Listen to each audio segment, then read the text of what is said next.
आहे सध्या जो कल आहे त्या कलामध्ये कुठेतरी काटेकी टक्कर असल्याचं दिसून येते सध्या तरी. नाही तर आणखी मला असं वाटतं 2-3 तास थांबावं लागेल आपल्याला आणि त्याच्यानंतर हळूहळू जे आहे पिक्चर क्लिअर व्हायला सुरुवात होईल. पण ज्या तऱ्हेनं आता हे फक्त हे मागे पुढे आहेत. आता मागच्या वेळेला सुद्धा लालूजी ज्या वेळेला होते बाहेर 5 वर्षापूर्वीच्या निवडणुकीमध्ये त्यावेळेला अनेक चॅनल्सने दाखवलं होतं की ते फार मागे पडले, पण ते सांगत होते की नाही मी मागे पडलेलो नाही, मी येणार निवडून. आणि शेवटी जे आहे ते आणि नितीश कुमार त्यावेळी एकत्र होते ते आले होते.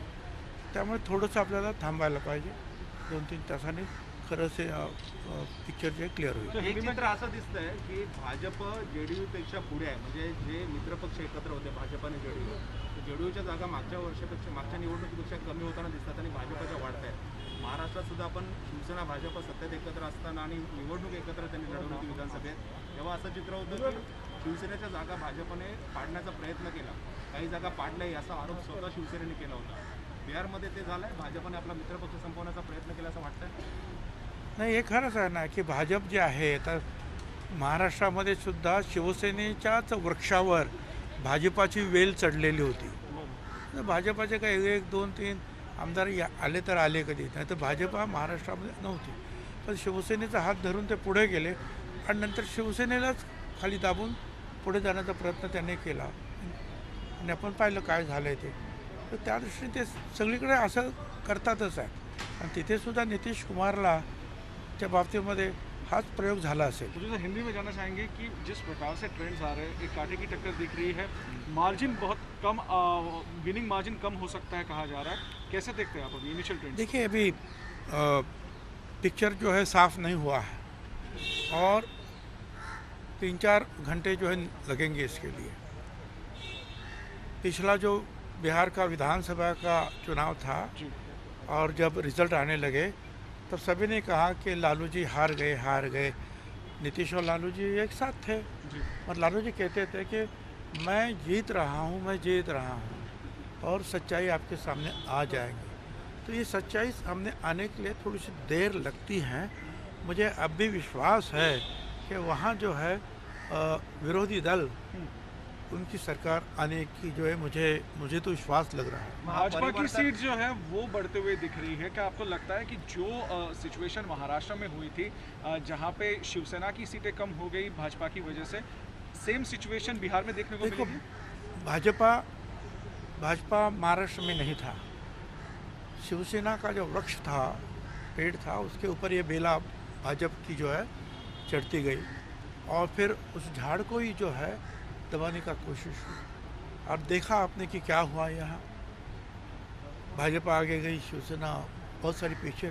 तो ये प्रयोग जो है सभी जगह वो करते हैं, इसमें कोई नई बात नहीं है. तो बिहार में भी वही प्रयोग है.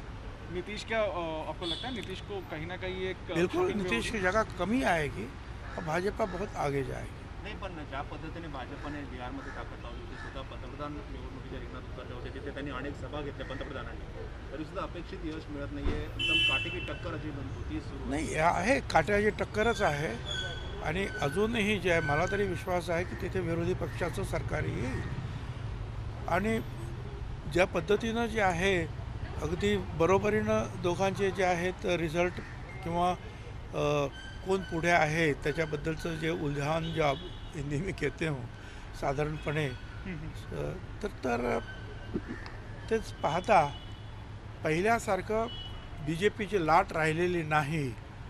पहिल्यासारखं नरेंद्र मोदी साहेबांचा करिश्मा राहिलेला नाही असंच दिसतंय. तेजस्वी यादव बद्दल तुमचं काय मत आहे? कारण एकीकडे मुख्यमंत्री मैदानात होते भाजपकडनं, त्याचबरोबर पंतप्रधान मैदानात होते आणि त्याने एकट्याने ही निवडणूक आपल्या नाही तेजस्वी यादवचं जे आहे कौतुक करावं तेवढं थोडं आहे. एक तर भाजपासारखा पक्ष आणि नितीश कुमार मुख्यमंत्री त्यांच्या विरोधात, त्यांचे वडील जे आहेत ते एवढे वर्ष जे आहे तुरुंगामध्ये त्यांना ठेवून जे जावं लागलं ते तुरुंगामध्ये आहेत आणि अशा वेळेला त्याने एकट्याच्या जोरावर खरं म्हणजे ही निवडणूक पुढे नेलेली आहे. त्याबद्दल त्याचं कौतुक करावं तेवढं थोडं आहे. क्या आपको लगता है कि तेजस्वी यादव को चांसेस है सीएम बनने के, और जिस प्रकार से उन्होंने प्रचार किया, पार्टी को आगे बढ़ाया? नहीं, तेजस्वी यादव का अभिनंदन करना ही चाहिए. सरकार आए या न आए उसके, क्योंकि जिस ढंग से वो अकेले के बलबूते पर वो पार्टी को आगे लेकर गया है, और उसके सामने थे देश के प्रधानमंत्री थे, राज्य के मुख्यमंत्री थे, तेजस्वी के खुद के पिताजी जो है वो जेल में है, और ऐसी सारी जो दुविधा सामने होते हुए भी वो जिस ढंग से उन्होंने प्रचार किया और वो आगे गए हैं, वो उनका अभिनंदन ज़रूर करना होगा। बीजेपी की लहर के बारे में क्या कहेंगे? लहर कम हो रही है, ये बिल्कुल साफ है। भाजपा का करिश्मा और मोदी साहब के कई सारी जो है सभाएं वहाँ हुई, इसके बावजूद जो है वो अपेक्षित कामयाबी उनको नहीं मिल रही है। ये साफ दिखाई दे रहा है कि ये करिश्मा कम हो रहा है। Thank you sir.